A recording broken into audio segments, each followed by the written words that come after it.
Olá, pessoal! Bem-vindos a mais um episódio do podcast Romance Entre Palavras.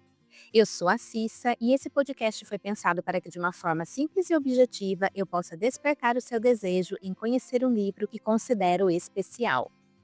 E hoje vamos falar do livro O Roubo em Três Atos, escrito por Paola Alexandra. Trata-se de um romance publicado em 2025 pela editora Harlequin e contém 334 páginas. O livro possui uma capa elegante que remete a um cenário de época. A cor predominante é preta, com ilustrações em tons de marrom.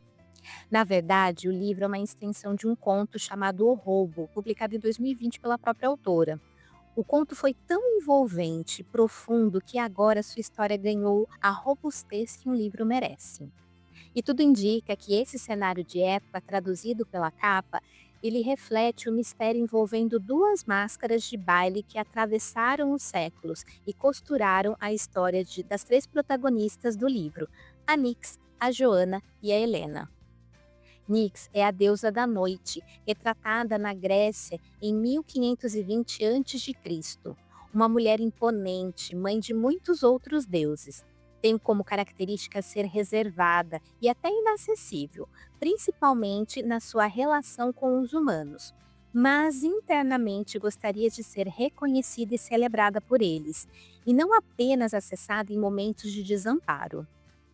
Certa noite, o clamor de um homem chamou a sua atenção. Ele perdeu a sua esposa e filha por uma grave doença, mas, para continuar a viver, deseja reencontrá-las ao menos mais uma vez.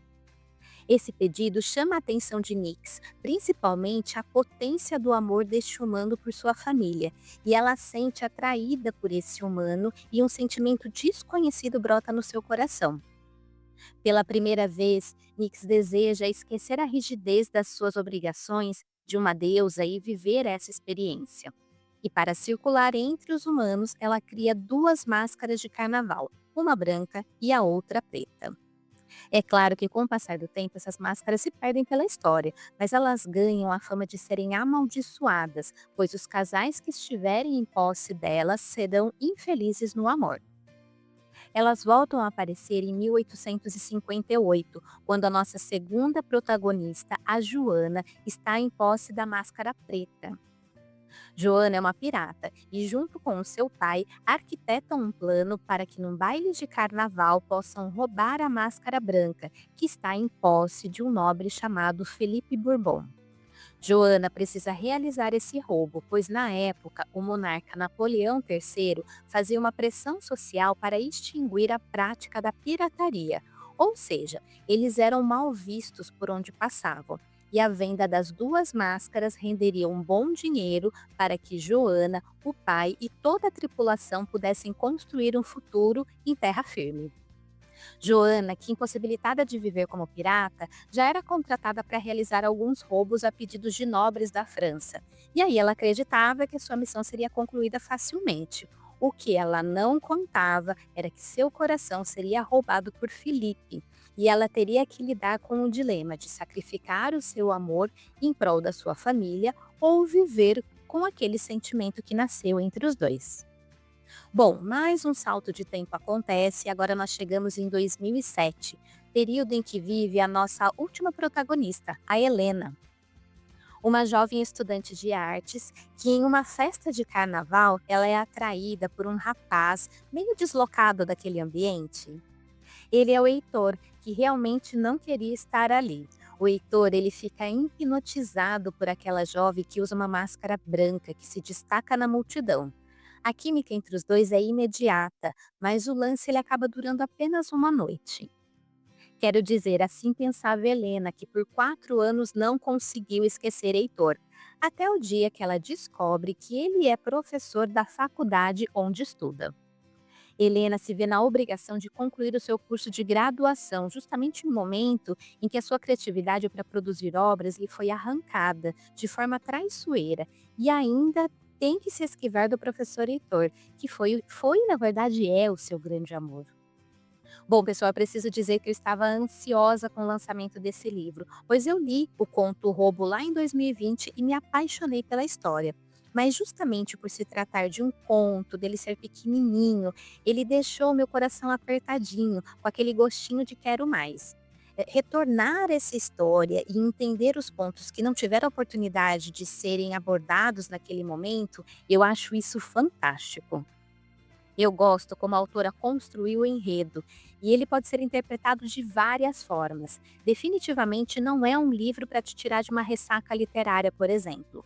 Ele vai te provocar a reflexão, e eu tenho certeza que se um dia eu tiver a oportunidade para te convidar para tomar um café para conversarmos sobre ele, teremos opiniões diferentes sobre essas reflexões. Por isso a resenha de hoje traz muito da minha perspectiva, da minha ótica. Tudo bem? Enquanto eu li o livro, eu não conseguia deixar de fazer uma analogia da história dessas mulheres com um processo de cura sobre um olhar ancestral. O que quero dizer é que muitas vezes pensamos que herdamos dos nossos antepassados apenas características genéticas físicas, como por exemplo a cor dos olhos, dos cabelos, e que somos frutos exclusivos das nossas escolhas. Mas, na minha opinião, recebemos influências de questões sociais em que estamos inseridos, mas principalmente somos impactados por padrões comportamentais familiares, sejam eles positivos ou negativos. Os personagens do livro, não só os protagonistas, mas também os coadjuvantes, por muitas vezes tomaram consciência desses padrões e foi através dessa consciência que olharam para trás, reconheceram esses padrões que, mesmo negativos, trouxeram a sua linhagem até aquele momento, mas pediram licença para fazer diferente, seguir outros caminhos e viver outras experiências. Não sei se de forma consciente ou não, mas é interessante observar que a autora ela teve o cuidado de construir um enredo para que os padrões observados e curados em um ato ele não migrasse para o ato seguinte. Um outro ponto que vale destacar é que intuitivamente as lições aprendidas entre as gerações elas migravam pelos séculos. Eu posso dar como exemplo o desafio de Helena com seu bloqueio criativo que retratei lá no início desse podcast. Será que muitas vezes o caminho que buscamos para solucionar os nossos problemas já não está registrado em nós através das lutas e os desafios dos nossos antepassados, mas nós precisamos aprender a acessá-los? Como o livro traz referências mitológicas, eu também ouso dizer que quando esses protagonistas e seus personagens coadjuvantes se propuseram a olhar para o que lhes incomodavam, eles curaram não somente a si e os seus descendentes, mas também aos seus ascendentes. Posso estar errada na minha análise, mas eu captei algumas referências dos impactos das ações desses personagens na história dos demais, seja no passado ou no futuro, demonstrando que tudo está interligado. E, gente, falando em personagens coadjuvantes, eu quero mencionar que os personagens do livro foram espetaculares, tiveram peso no enredo como protagonistas. Gostaria de destacar o Dionísio, deus da mitologia grega, conhecido como deus do vinho e das festas. No livro, ele é retratado como filho adotivo de Nix, mas na mitologia grega, ele é filho de Sêmene. Dionísio é popularmente conhecido como deus da insanidade, da orgia, mas a autora apresenta uma outra vertente.